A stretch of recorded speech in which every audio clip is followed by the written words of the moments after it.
আপনাদের স্বার্থ রক্ষা করাই আমার টপ প্রায়োরিটি হবে। আপনারা জানেন গত কিছুদিন ধরে সাভার, গাজীপুর, আশুলিয়া সহ কিছু জায়গায় শ্রমিক অসন্তোষ দেখা যাচ্ছে। আমরা শ্রমিক ভাইদের কিছু দাবি দেখেছি এবং সেখানে বকেয়া বেতন পরিশোধ সহ আরো কিছু যৌক্তিক দাবি আমাদের চোখে পড়েছে এবং এই দাবিগুলো পূরণে এই সরকারের যথেষ্ট সদিচ্ছা আছে। সকল পক্ষের সাথে আলোচনার ভিত্তিতে, শ্রমিক নেতৃবৃন্দ এবং মালিক পক্ষের সাথে আলোচনার ভিত্তিতে এই দাবিগুলো যত দ্রুত সম্ভব পূরণে সরকার কাজ করবে। এর মধ্যেই 2023 সালে যেই শ্রমিক আন্দোলন হয়েছিল মজুরি বৃদ্ধির দাবিতে, সেই আন্দোলনে ফ্যাসিবাদী আওয়ামী সরকারের দেয়া যেই নিপীড়নমূলক এবং মিথ্যা মামলা আছে, সেই মামলাগুলো তুলে নেওয়ার জন্য আইন মন্ত্রণালয়ের সাথে আমাদের আলোচনা চলছে। খুব দ্রুত সময়ের মধ্যে সেই মামলাগুলো আমরা তুলে নিতে পারবো বলে আশ্বাস দিচ্ছি।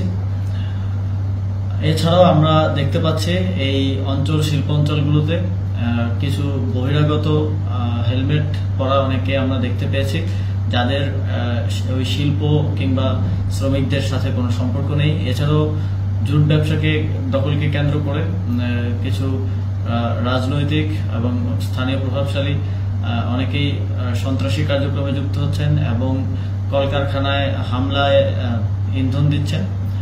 আমরা বিশ্বাস করি যে আমাদের শ্রমিকরা কখনোই তাদের জীবিকার যেই মাধ্যম, যেই কারখানায় কাজ করে তারা জীবিকা অর্জন করে, সেখানে হামলা করবে না। সেখানে বহিরাগতরা হামলা করছে। সরকার তাদের বিষয়ে কঠোর পদক্ষেপ নেবে। যারা এই ধরনের ঘটনা ঘটাচ্ছে, বাংলাদেশের শিল্পাঞ্চলকে অস্থির করে তুলছে, বাংলাদেশের যেই ক্ষেত্র থেকে আমাদের আয়ের বৈদেশিক আয়ের একটি বড় অংশ আসে, সেই ক্ষেত্রকে অস্থিতিশীল করে তুলে দেশের অর্থনীতিকে বাধাগ্রস্ত, ক্ষতিগ্রস্ত করার চেষ্টা করছে, তাদেরকে কোনো প্রকার ছাড় দেওয়া হবে না।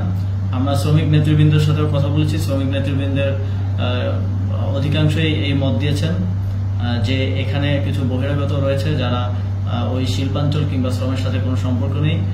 জুট ব্যবসায়ী সহ আরো নানা ধরনের লোকজন এবং কিছু আওয়ামী লীগের কিছু লোকজনের সম্পৃক্ততার কথাও তারা আমাদেরকে বলেছেন। আগামীকাল থেকে সকল কারখানা খোলা রাখার ব্যাপারে সিদ্ধান্ত হয়েছে। শ্রমিক ভাইদের প্রতি আহ্বান থাকবে, আপনারা স্বীয় কর্মক্ষেত্রে ফিরে যাবেন এবং আপনাদের সকল ন্যায্য দাবি মেনে নেওয়ার ব্যাপারে আপনাদের শ্রমিক নেতৃবৃন্দদের সাথে আমাদের আলোচনা চলমান থাকবে। তবে বহিরাগত এবং শ্রমিকদের সাথে কোনো সম্পর্ক নেই, জুট ব্যবসাকে কেন্দ্র করে সেখানে কোনো প্রকার উশৃঙ্খল পরিস্থিতি, হামলা, জ্বালাও পোড়ানোর চেষ্টা করা হলে তাদের ব্যাপারে কঠোর ব্যবস্থা নেওয়া হবে। শ্রমিকদের প্রতি আহ্বান থাকবে, আপনারা এদেশের চালিকা শক্তি, আপনারা আপনাদের যে ন্যায্য দাবিগুলো আছে সেগুলোর পক্ষে ইতিপূর্বেও আমরা ছাত্ররা কাজ করেছি।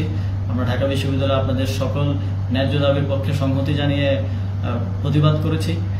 এখন যেহেতু আমরা সরকারে আছি এবং শ্রম ও কর্মসংস্থান মন্ত্রণালয়ের দায়িত্বে আছি, অবশ্যই আপনাদের স্বার্থ রক্ষা করাই আমার টপ প্রায়োরিটি হবে। আপনারাও আমাদের প্রতি আস্থা রাখুন, আমাদেরকে সময় দিন, আমরা আপনাদের সকল ন্যায্য দাবি পূরণে যথাসাধ্য চেষ্টা করব।